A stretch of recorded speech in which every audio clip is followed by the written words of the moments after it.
Hi there, I'm Matt Frith, PGA teaching professional here at the Golf Academy of America in beautiful Orlando, Florida.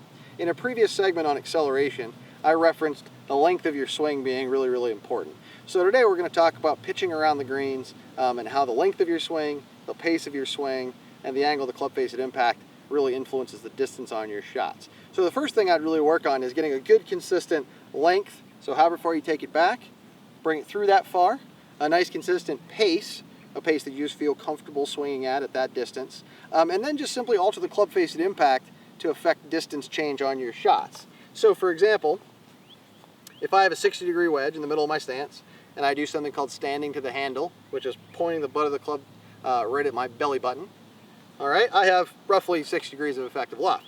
If I move the ball up in my stance, you can see that opens the club face as long as I keep the butt of the club pointed at my belly button or standing to the handle.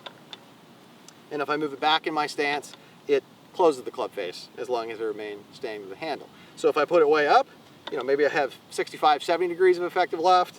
If I put it back, maybe we're back down to 52 or something like that. So we can change ball positions, or we can even more simply change clubs.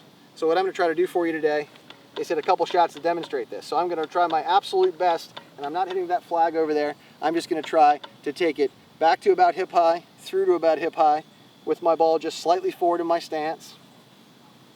And I'm just going to see how far this shot goes. So as you can see, with a 60-degree wedge, back and through about hip high, that ball only flew about 8-9 yards. Okay, so now if I were to take that same swing with the same ball position with a pitching wedge, look at how far this golf ball goes. So again, just slightly up in my stance, stand to the handle. A nice even hit back and through, and that ball actually went all the way to the back edge of the green, which from here is about 30 to 35 yards away. So just something to consider when you're around the greens. If you get a good consistent length and pace of your swing, you can just very simply change clubs and change ball positions to affect the distance that you want to hit shots. Try that, and I bet your short game will really improve.